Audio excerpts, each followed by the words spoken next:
Khubor ka Batisi TV. Lawan Rashapi da ka Frank Motors. The dark is here to rule.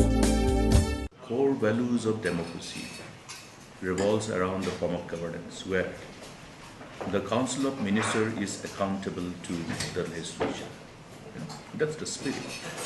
Now, if you go by the trend of what has been seen today, and also the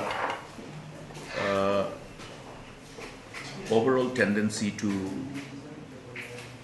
shrink the duration available for a healthy discussion, deliberation, and debate,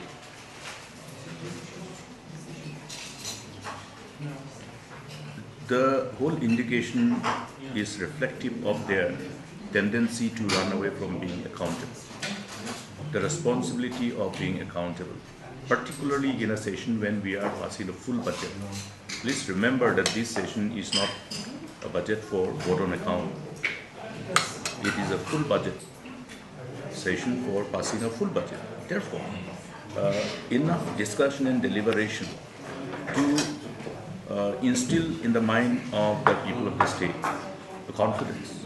Accountability to legislature means accountability to people.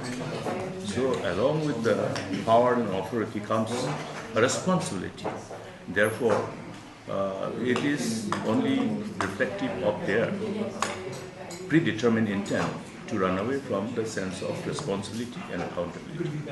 And it is not something which is in sync with the spirit of the core values of the democracy which we strive to sustain and preserve. It is expected that if the session is very short, look at the calendar of the session. You have only 2 days allocated for private members' business. And even when you're looking at the government's business, you have only 1 day to clear the supplementary demands. Then you have 1 day to discuss budget. And how much time is available for the House to scrutinize? It's not a question of the responsibility of individual members of the August House. Is a responsibility that is expected from the whole House, the August House, meaning all the members of the August House, including members of the ruling and the members of the opposition. As we say that the Council of Ministers shall be accountable to the legislature. Legislature include, in respect of Meghalaya, all the members of this August House. So therefore, where is that scope to allow all those important demands for grants? The important demands for grants, which proposes to utilize the resources of the state exchequer from the consolidated fund of the state. That means indirectly from public money. Everything has to be properly scrutinized and mandated and voted.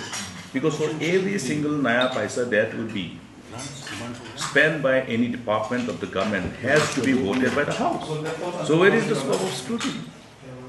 If in absence of scrutiny, this trend becomes something as a part of practice and convention, then it doesn't augur well for the state. Therefore, we must understand our sense of responsibility towards the state, towards the people.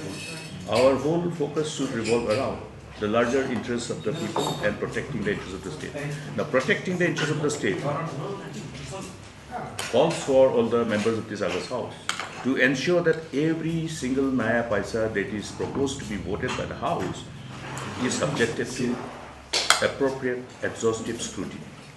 In absence of that, it implies only it is reflective of their malafide intent. We would like to express our sadness when we look at the way the House is being conducted in this Assembly budget session. Over and above that, the allocation of time is too less. This is the shortest budget Assembly session that we have ever experienced in the state of Meghalaya, with 7 days only, where a private member's business is allotted only in 2 days. And the way that we are restricted in the timing to participate in the House also is too less. 10 minutes in the debate on governor's address. And we are grown up enough, and we have the experience also in this house. This is the first time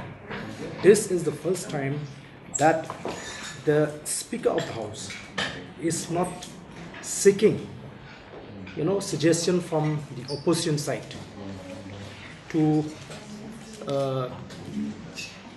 either to extend or to stick to the timing according to the calendar.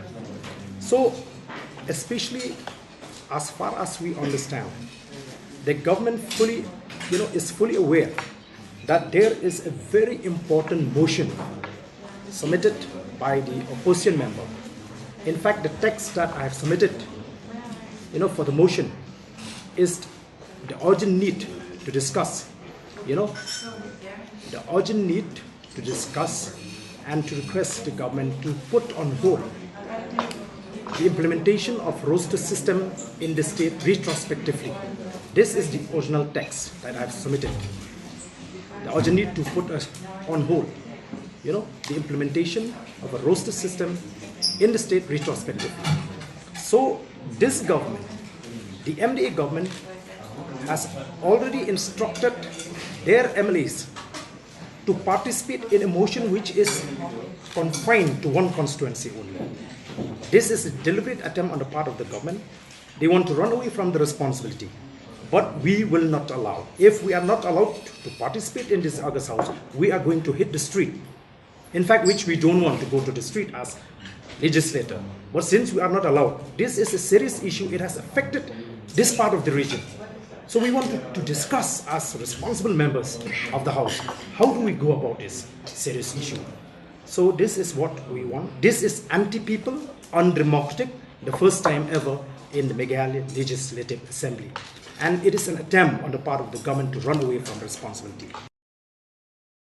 This is the only time, this is the only platform where, members across party lines can use their opinions in the interest of the public. So I think more time should have been given to the opposition, private members' bill, because this being a budget session, we're not only deliberating on issues, we are deliberating on financial matters that will take place for the whole financial year. And then there are very, very important issues also that we would like to air, give our opinions, suggestions, and to the government. So I think 2 days private members' bill in a budget session is too short a period for opposition members to be able to deliberate properly in the House on various issues. The number of days allotted is too short for the full budget session. But then from the government side, they have requested that since it is the year ending, financial year ending, they would like to give scope and time for the officers to complete the process of year ending, financial year ending. So in that process we have agreed. But then in principle, we discussed in the meeting that if required, a time will be extended on any day that is required. But that has been neglected, not respected, and today, even though an honorable member from Nogrem has raised his hand, it was not entertained. But don't you think that the government is... We have not shied away from anything. In fact, the time and the rules are there as per the the rules or procedures of conduct of business. All of this is there in the rule book, and the rule book specifically mentions that on Friday the House will function from 10 o'clock to 12 o'clock, and it has been some parts of the opposition have stressed on the rule many times and saying that rule should be followed, and that is exactly what the Speaker is doing. He is going as per the rules. He's going as per the Business Advisory Committee's decisions, and all the points have been mentioned based on that. There are many occasions in which they can speak about these issues. There is the governor's address, the debate on governor's address. There is a budget. There can be special motions. There can be short discussion. So many options are there. So therefore, the members are free to raise any issue at any time. And regarding all the issues that have ever been brought out, we have always discussed the matters. We have never shied away from anything, and in the future also, and present and future also, we'll never shy away from any of the issues. But what is the stand of the government on the roster system? They say something about referring to 1972 resolution.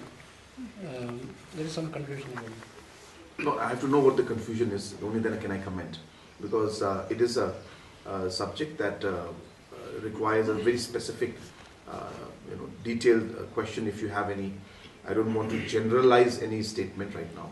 So if you have a specific concern, then you can tell me and I can reply to that. They say that the reservation policy is just an office memorandum, but it was never brought to the assembly for it. No, that's not true. It is not an office memorandum. It is a executive decision that has been passed, and as per the constitutional provisions, in the matters of reservation, the executive has the power to enact a policy, and this is as per the constitution. I don't have the exact provision of the constitution in front of me right now because I don't want to be misquoted, but I can give those details to you later. But as per the constitutional provisions, the executive has the power to create policies on reservation, and that is what exactly has been done. Okay, the specific question is carry over 1 year, and after that it lapses according to the memo resolution 1972. So, but roster, the High Court, what the order is that you have to go back to 1972. So there is no lapse of the. There are two entirely different points you're mentioning. It's not the same point. 1972 resolution says that 1 year you can carry over. No, it can be carried over 3 times. 3 times. Then there is also a. Then after that, lapse. But the order, the High Court order roster system says that you have to go back to 1972. So there's nothing for lapsing or anything in this regards. It is basically the High Court has ordered us to create a roster system, and based on the reservation policy and sticking to the basics of the reservation policy, we have created a process.